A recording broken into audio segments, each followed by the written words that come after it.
जय श्री राम दोस्तों, आपका स्वागत है आपके अपने चैनल डिबेट वाइन्स पर। आज के डिबेट में आप लोग देखेंगे कि जब रिपोर्टर ने केजरीवाल से जेल जाने का सही कारण पूछा तो रिपोर्टर पर कैसे आग बबूला हो गए केजरीवाल। लेकिन दोस्तों, उससे पहले अगर आप लोग रोज ऐसे मस्त डिबेट देखना चाहते हैं तो कृपया वीडियो को लाइक करके चैनल को सब्सक्राइब कर दीजिएगा। और आपका क्या नाम है कमेंट में जरूर बताइएगा। अभी डिबेट स्टार्ट करते हैं। तो जो पानी के बिल की बात की जाती है वो अभी क्यों नहीं माफ कर देते? क्यों, जब अगर वोट आपको करें, आप सरकार बनाएं? इसमें पूरा प्रोसेस है, प्रोसेस में समय लगेगा, थोड़ा सा काफ़ी लंबा प्रोसेस है, समय लगेगा। तो मेरी गारंटी है, केजरीवाल की गारंटी है, ऐसे थोड़ी है। पर गारंटी केजरीवाल की ये भी थी कि हम यमुना साफ कर देंगे, अगर नहीं की तो 25 में वोट मत देना। Good question. ये मैं सहमत हूँ आपसे। मैंने पिछले चुनाव में 3 वादे किए थे। मैंने कहा था मैं यमुना साफ कर दूंगा, मैंने कहा था हर घर में टूटी से साफ पानी आएगा, आप ओक लगा के पानी पी लेना सीधे, टूटी से 24 घंटे साफ पानी आएगा। और तीसरा मैंने कहा था कि दिल्ली की सड़कों को हम बिल्कुल यूरोपियन अंदाज में शानदार सड़कें बना देंगे। मैं ये तीनों काम नहीं कर पाया इन 5 साल के अंदर। मगर क्यों? उसका कारण था, पहले 2-2.5 साल 3 साल कोरोना हो गया, और उसके बाद ये इस फर्जी केस के अंदर एक एक करके हमारे जो इम्पोर्टेंट सदस्य थे टीम के, एक एक करके इन्होंने जेल में डाल दिया। तो ये तीनों काम मेरे पेंडिंग हैं। अब मैं जनता के बीच में जाके इसको स्वीकार करूंगा कि मैं ये 3 काम जो मेरे दिल के क्लोज हैं और शायद दिल्ली की जनता के भी क्लोज हैं, ये 3 काम मैं पिछले 5 साल में नहीं कर पाया। लेकिन मेरे पास पूरा प्लान है और पैसा है सरकार के पास इसको इम्प्लीमेंट करने का। एक मौका और दीजिए, अगले 5 साल के अंदर इसको मैं ज़रूर कर दूंगा। पर अरविंद जी, बात ये भी है क्योंकि 15 में आपको 70 में से 67 आपको, मतलब हिस्टोरिक मैंडेट मान लीजिए, 20 में आपको 62 मिले फ्रॉम 70, हिस्टोरिक मैंडेट मान लीजिए। अगर आप 67, 62, अगर हम 70 भी अगर दिल्ली की जनता आपको दे देती है, क्योंकि ना एलजी बदलेगा, ना ब्यूरोक्रेसी बदलेगी, ना मोदी और अमित शाह बदलेंगे, तो ऐसा क्या बदल जाएगा कि जो सारे काम अब नहीं हो पाए तब होंगे? नहीं, तो मैंने तो ये कहा ही नहीं कि इनकी वजह से नहीं हुए। एलजी साहब भी थे, मोदी साहब भी थे, अमित शाह जी भी थे, ये सब लोग थे। स्कूल ठीक किए कि नहीं किए? बिजली 24 घंटे करी कि नहीं करी? बिजली फ्री करी कि नहीं करी? अस्पताल ठीक करे कि नहीं करे? मोहल्ला क्लिनिक बनाए कि नहीं बनाए?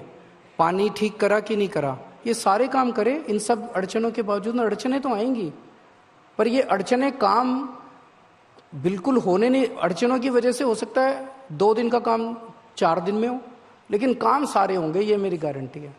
अच्छा। पर अरविंद जी, फिर जो दिल्ली की जनता इन अड़चनों में कहीं में फंस जाती है? कोई नहीं फंसती। जिस किस्म की सरकार अभी दिल्ली के अंदर चल रही है, मैं एक ही चीज पूछना चाहता हूँ जी। 2014 की गर्मियां आज भी मेरे को याद हैं। 8 से 10 घंटे के पावर कट रोज रात को लगते थे 2014 में। 2015 फरवरी में हमारी सरकार बनी, 2-3 साल लगे। मैं और सतिंदर जैन दिल्ली में घूम घूम के हमने खड़े होके तार बदलवाए हैं, ट्रांसफार्मर चेंज करवाए हैं, सारा सिस्टम दुरुस्त किया है। आज दिल्ली के अंदर 24 घंटे बिजली आती है, और दिल्ली देश का अकेला राज्य है, अकेला शहर है जहां पे 24 घंटे बिजली आती है। बीजेपी की 20 राज्यों में सरकार है, 20 राज्यों में, और कई कई राज्यों में तो 20-20 साल से सरकार है, एक भी राज्य में इनकी 24 घंटे बिजली नहीं आती। जो काम ये 20-20, 25-25 साल से नहीं कर पाए, वो काम हम लोगों ने 10 साल के अंदर करके दिखा दिया। अब अगर लोगों ने गलती से बीजेपी को वोट दे दिया, दिल्ली में फिर पावर कट लगने चालू हो जाएंगे 8-8, 10-10 घंटे के। तो क्या दिल्ली वाले चाहते हैं पावर कट लगे? नहीं चाहते। तो जाहिर तौर पे लोग आम आदमी पार्टी को वोट देंगे। दिल्ली वाले चाहते हैं कि उनके लिए गवर्नेंस हो, सबसे पहला ये चाहते हैं। और अगर इतनी सारी अड़चने हैं जिनका थोड़ा बहुत आपने जिक्र किया, बाकी आतिशी जी जो अभी चीफ मिनिस्टर हैं वो भी कहते हैं कि देखिए थोड़ी प्रॉब्लम है एलजी की तरफ से, जो सेंट्रल गवर्नमेंट की तरफ से, तो फिर डबल इंजन सरकार को ही क्यों ना वोट कर दिया जाए? डबल इंजन सरकार तो क्या ट्रिपल इंजन सरकारें हैं इनकी तो 20 राज्यों में। पंचायत में भी वही है, नगर निगम में भी वही है, स्टेट में भी वही है। उत्तर प्रदेश में फोन करके पूछ लो कितने घंटे बिजली जाती है? हैं जी? 10 घंटे। बिहार में फोन करके पूछ लो कितने घंटे बिजली जाती है, राजस्थान में, मध्य प्रदेश में फोन करके पूछ लो कितने घंटे बिजली जाती है। वहां तो इनकी ट्रिपल इंजन की सरकार है, तो और महंगी बिजली है।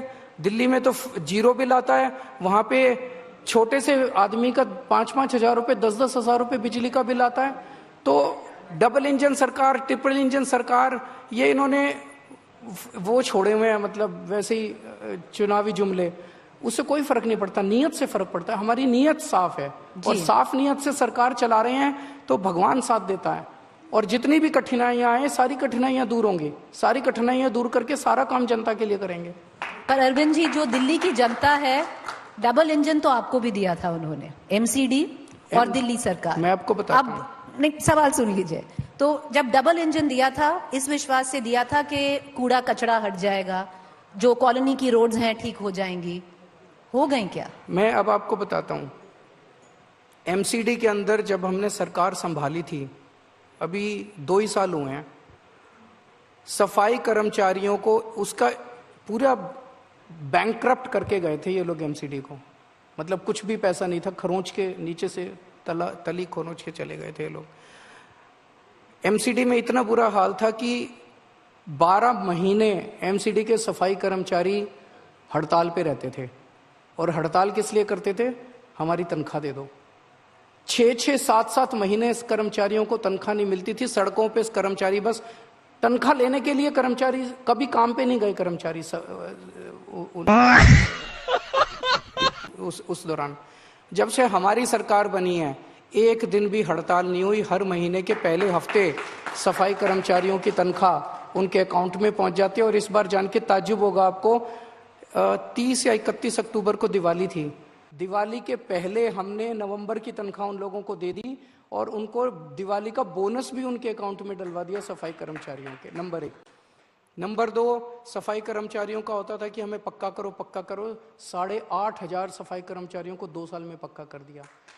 अब धीरे धीरे इसकी पोजीशन को मैं आपकी जानकारी के लिए बता दूं, जो ये कूड़ा उठाने वाली कंपनियां हैं, इनका पता नहीं कितना बकाया छोड़ के गए हैं ये लोग एमसीडी के ऊपर। वो सारा बकाया धीरे धीरे पूरा कर रहे हैं।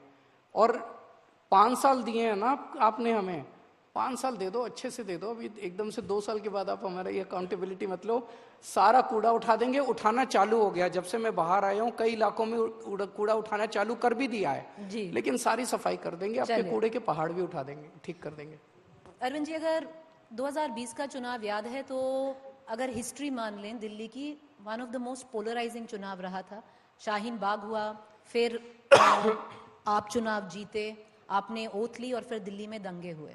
इस बार रोहिंग्या, घुसपैठियों, इस शब्दों पे बहुत विवाद हो रहा है। आपको लगता है मुद्दा बनेगा इस बार? क्योंकि पोलराइजिंग हो जाएगा तो हिंदू मुसलमान हो जाएगा। तो सारी सच्चाई पता है, कल ही आप लोगों ने रिपोर्ट दिखाई है इसके ऊपर। आप ही लोगों के चैनल पे कल रिपोर्ट चली है कि किस तरह से बांग्लादेश के बॉर्डर के ऊपर बांग्लादेशी रोहिंग्या, ये बड़ा फ्री मूवमेंट है वहाँ पे, कोई किसी तरह की वो है ही नहीं वहाँ पे।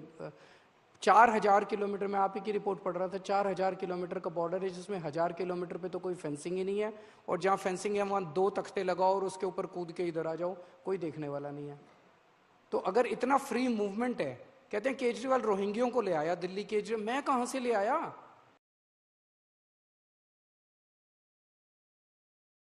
वीडियो देखने के लिए बहुत बहुत धन्यवाद दोस्तों। आज के लिए बस